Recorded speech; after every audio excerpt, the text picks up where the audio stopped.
Okay, we are live. All right. Thank you so much, Alicia. Welcome, everyone. Happy Martin Luther King Jr. Day. Thanks for joining us today. We will be talking about the top priorities that the ACLU of Maryland is working on during the 2023 legislative session with our partners in Annapolis. I'm Meredith Curtis Good, the Communications Director of the ACLU of Maryland.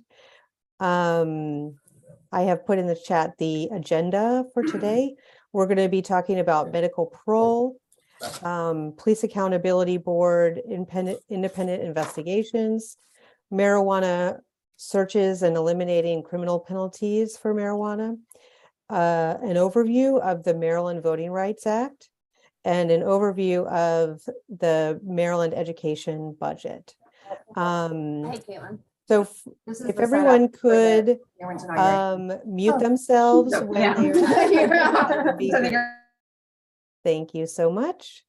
We will be taking questions at the end. However, Delegate Bartlett has to leave a little bit early. So if you have any questions from Delegate Bartlett before she needs to leave, please put them in the chat or pipe up with them. And with that, I will pass it to Yannette Emanuel, who's the ACLU of Maryland's Public Policy Director, who will start off with medical parole. Good afternoon, everyone. So as you just heard, one of the bills that we'll be working on this session is to remove the governor from the medical parole process. So during the 23 legislative session, we'll be working with our allies to support a technical fix to allow Marylanders seeking medical parole to have real access to release. In 2021, the General Assembly successfully removed the governor from parole process, which eliminated the politicized process of allowing governors to overturn parole decisions for Marylanders serving life imprisonment sentences. But there was a drafting error, and that excluded medical parole, making it the only type of parole that still requires a gubernatorial approval. This is serious because it is arguably most critical for the Parole Commission to be able to act expeditiously where the parole candidate is seriously ill or dying. And joining us today is Delegate Bartlett, who will be championing this bill in the House. So I'll turn it over to Delegate Bartlett. Thank you, Yannette. Thank you, ACLU, for always being there and being on the side of right and working hard to bring about true equality and justice. So as Yannette mentioned, yes, I am sponsoring the bill this year. And we are, the attempt is, as Yannette said, to remove the governor from the parole process. Some may say, wait, we've got a new governor now. Why do we want to remove this governor? We want to remove all of the governors. And the reason is because it's not intended to be a political process.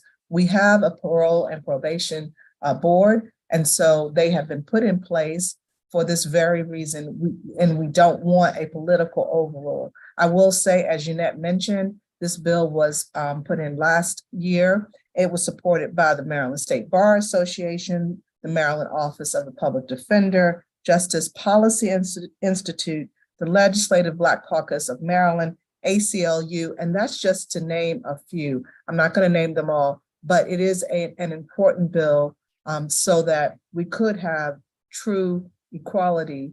And when it comes to bringing justice for individuals, it already exists for some individuals. We want to make sure that it also exists with respect to medical parole. This is not easy to get. It is not easy. You don't get a cough and get released. You don't get COVID necessarily and get released. It is for individuals who are seriously ill and can prove that they are seriously ill through a doctor and medical advice. So I just want to make those points, and I look forward to working on the bill and sponsoring this year and getting it passed. It passed out of committee. Just want to let you know it did pass out of committee. So we'll get it passed. We're going to work really hard on it. Thank you. Thank you, Delegate Bartlett. Does anyone have any questions for Delegate Bartlett before she has to hop off?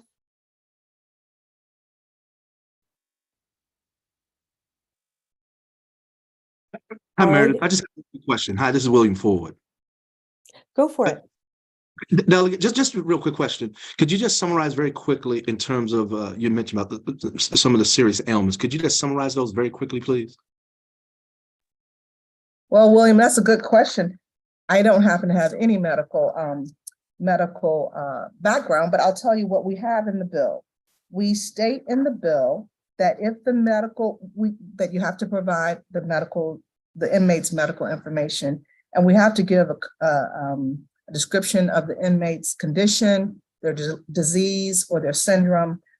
There has to be a prognosis, and this is the key, the prognosis concerning the likelihood of recovery from that condition, disease, or syndrome.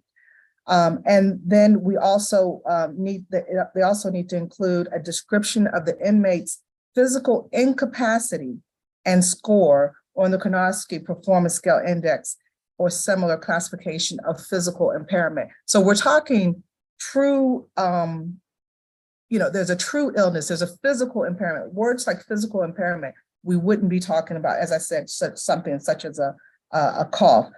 There has to be a mental health evaluation where it's applicable. And then to discharge, there has to be the regular family support, the regular community support, and just like you would with regular, anyone else who's seeking parole.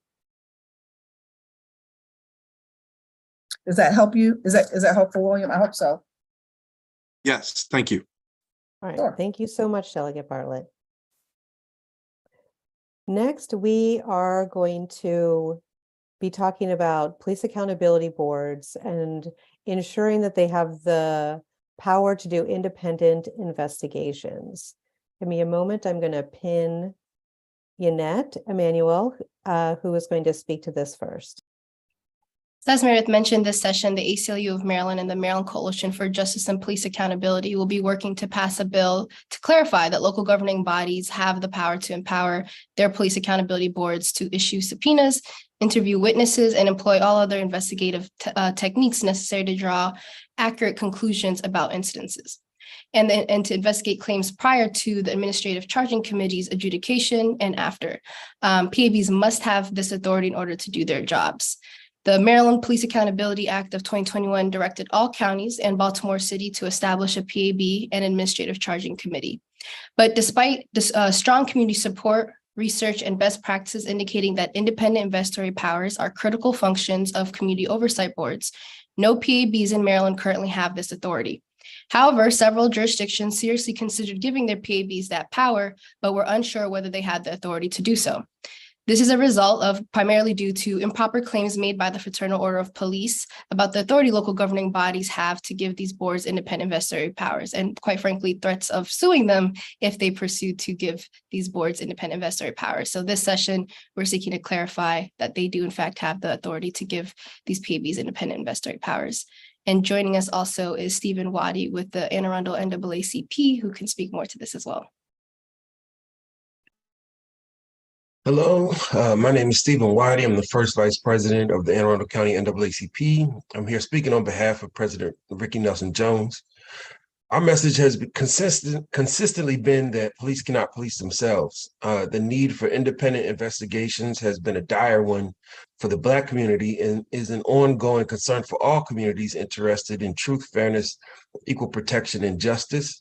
Today, many are gathering together to promote the life and legacy of Dr. Martin Luther King Jr., a man who, in his time, knew intimately the fact that law enforcement destroys democracy through its use of violence, intimidation, public shaming with mugshots on newspapers and television, and collective punishment of the many for the actions of a few. Dr. King himself was a victim of state-sponsored violence, violence that was condoned on the basis of maintaining white supremacy and Black inferiority. Black inferiority in the courts maintained through an apartheid state that promoted immunity for corrupt law enforcement, allowed attorneys to conduct malicious prosecutions, and judges to remain indifferent to injustice. Dr. King was not alone in experiencing how police misconduct and state-sponsored violence destroys democracy. The Southern Christian Leadership Conference, Dr. King's organization, struggled against the system of state-sponsored violence built on the legacy of racialized slavery and slave patrols, a legacy federalized and enshrined in the 13th Amendment's ban on slavery, except in the commission of a crime. We celebrate Dr. King and the SCLC's efforts to end police misconduct. Today, we hope to continue building on the efforts of our ancestors for the sake of our descendants. In 2021, the General Assembly failed to properly implement the most important element of police accountability, community oversight. The final version of HB 670 did not establish a structure for police accountability boards that have the power to investigate, adjudicate, and impose discipline. We can remedy that failure with this proposed legislative fix that will allow local jurisdictions to give police accountability boards the needed investigatory power. The NAACP supports the recommendation that the Maryland State Legislature confer concurrent investigatory and subpoena powers to local police accountability boards. In Anne Arundel County, we want our police accountability board to have at least the same powers as the Baltimore City PAB, which continues to have concurrent investigatory jurisdiction on certain types of complaints. The Anne Arundel County Council had the opportunity to vote on giving our PAB investigatory powers, but rejected the amendment offered by Councilwomen Rivian and Lacey on the grounds that the state law did not allow local PABs to investigate complaints. The language in the amendment would have allowed Police Accountability Board to issue subpoenas, interview witnesses, and use other investigative methods as part of their oversight duties. When the amendment was rejected by our council, we were sorely disappointed, and we will never forget that moment. That's why we're here today speaking out on behalf of this bill, which would allow counties to provide concurrent investigatory powers. Valerie Harrison, a member of Community Actively Seeking Transparency, one of our coalition groups, stated that as someone who has experienced police brutality in Anne Arundel County, I know that people need to have their complaints investigated by an independent PAB and not by the same police department that violated my rights. Police cannot police themselves. Thank you so much. Thank you so much, Stephen. Next, we will be turning to marijuana odor searches and eliminating criminal penalties for marijuana. So here to provide an overview of that issue is Yannette Emanuel, again, ACLU of Maryland's Public Policy Director, who will also be joined by Davon Love, Director of Public Policy for Leaders of a Beautiful Struggle, and Delegate Deborah Davis. Thanks, Meredith. So in 2023, the ACLU and the Maryland Coalition for Justice and Police Accountability are working with allies and our legislative champions to pass a bill to ensure that police cannot use the odor of marijuana to stop an individual or perform a warrantless search of a car solely based on the odor of marijuana. Additionally, the ACLU and our partners will be supporting a bill to eliminate criminal penalties for possession over the civil use amount and possession with intent to distribute. The current standards around marijuana odor searches and stops were made under decriminalization, and the courts have been inconsistent on this issue. Now that the legislator must adjust the state law to align with the recently passed legalization referendum and reflect the will of the people. Last year, we conducted a poll and found that 65% of voters supported prohibiting odor searches.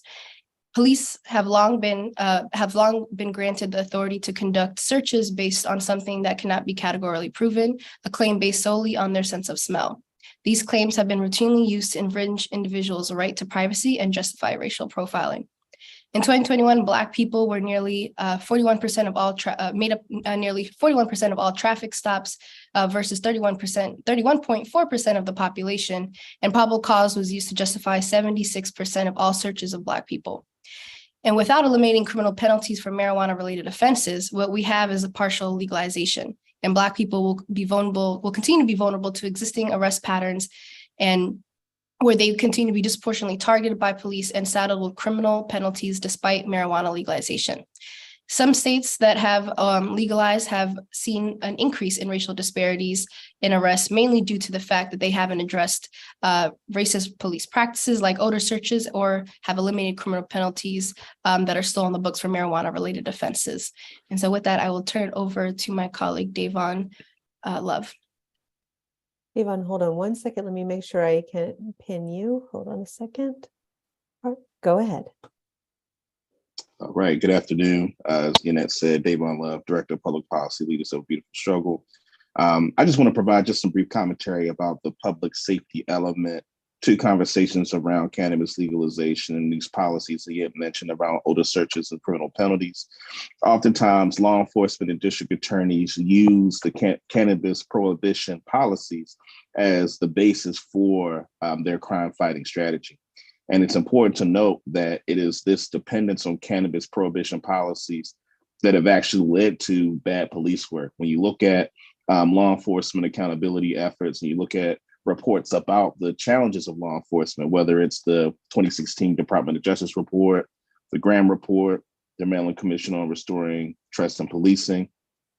There are a variety of reports that demonstrate that law enforcement within its ranks is heavily corrupt and doesn't have the oversight needed, not only to ensure protection for the purpose of dealing with police brutality, but also any industry that doesn't have oversight is prone to corruption. And so law enforcement has generally not been effective at the job of addressing crime fighting.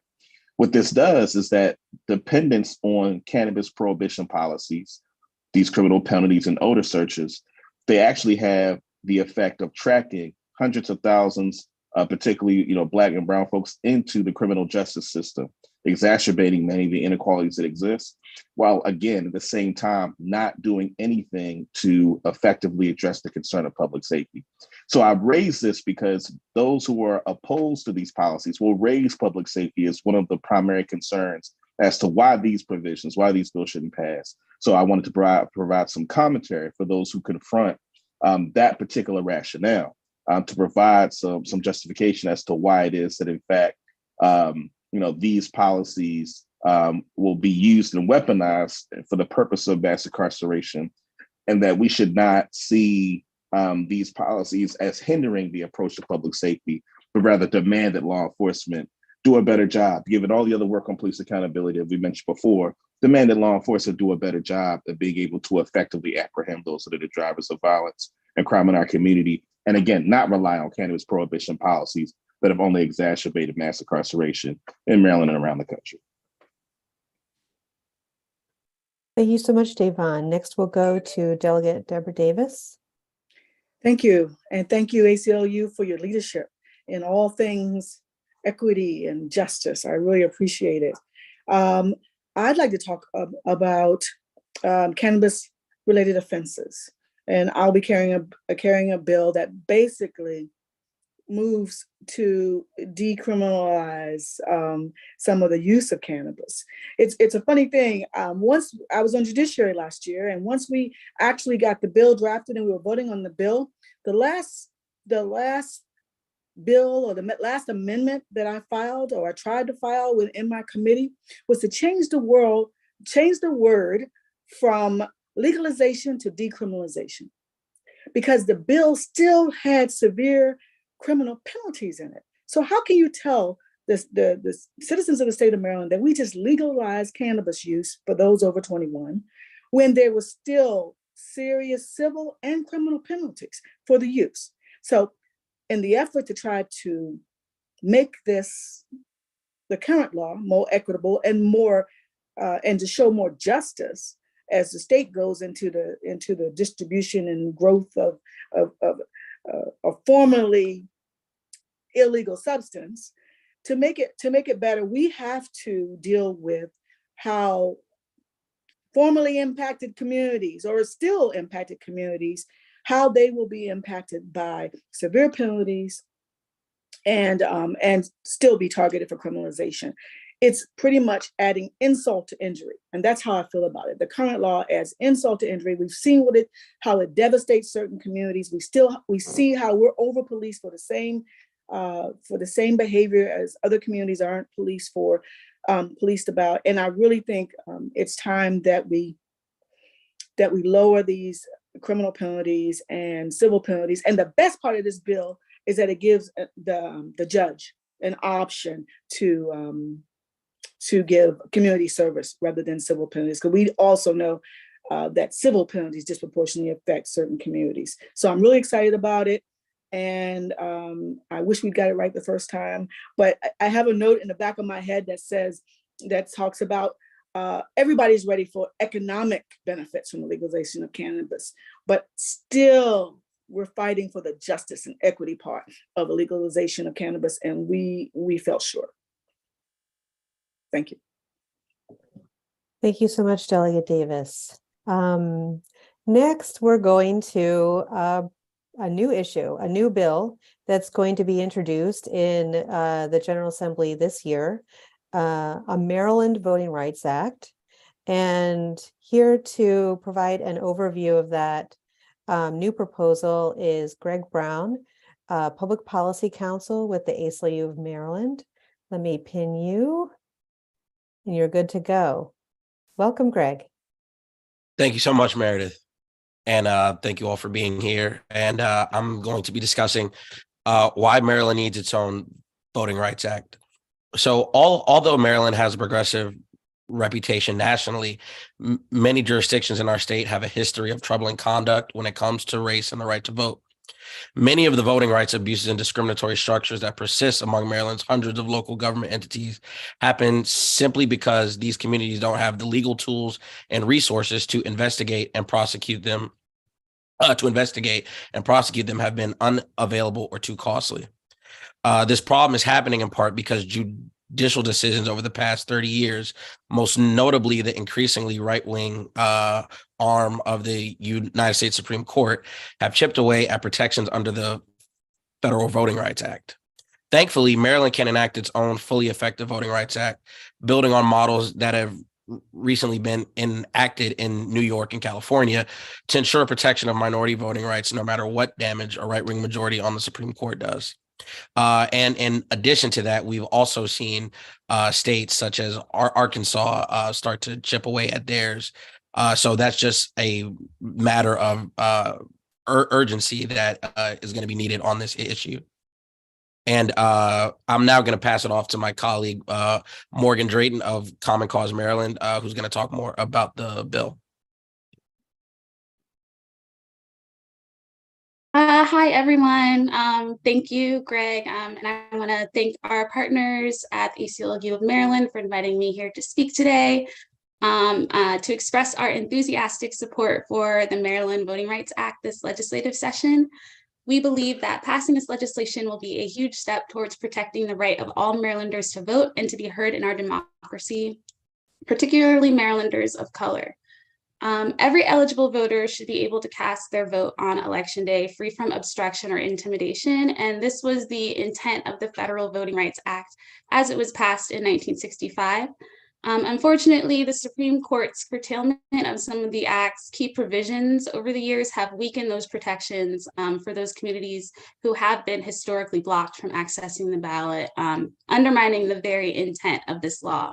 And with the federal government unable to advance voting rights on the national stage, it's really time for the state to step up and fill that void. This legislation will make it easier for voters from historically marginalized communities to take legal action against state and local governments in the event that their voting rights are violated. It also contains updated language access requirements, which is especially important considering that based on 2020 census information, Maryland is now the 4th most diverse state in the country. It will also add critical protections against the type of voter deception and intimidation that we witnessed in local jurisdictions following this most recent redistricting cycle.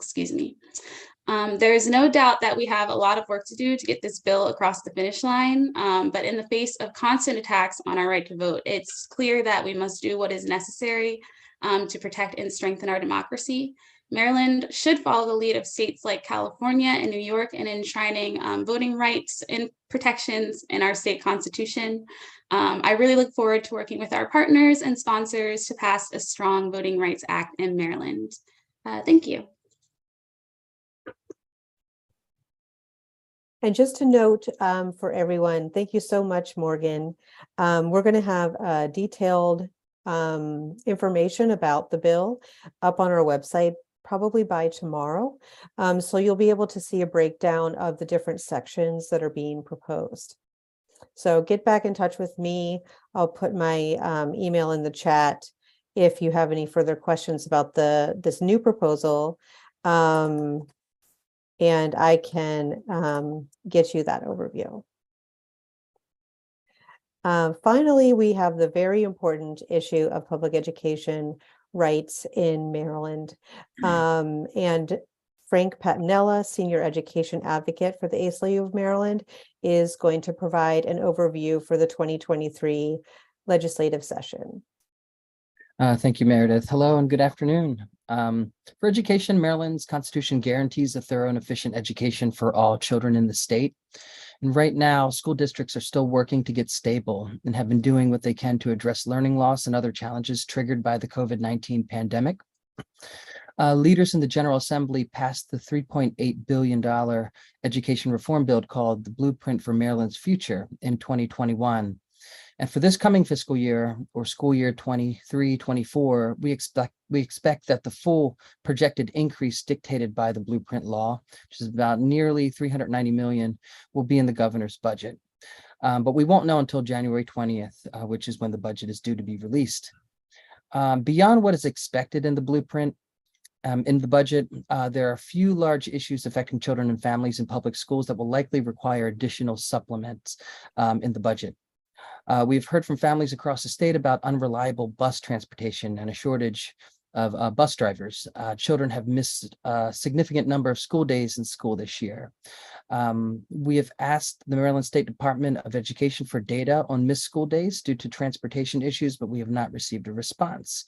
We're also concerned that there are 2,000 vacant teaching positions in Maryland due to teachers leaving the profession.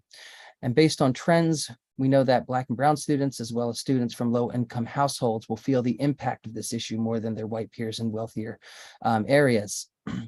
Lastly, we have also heard that there are many students who have not received required vaccinations this year, which means that they will not be included in the enrollment count. And that means that schools and districts will lose per pupil funding for each student that is omitted from the count.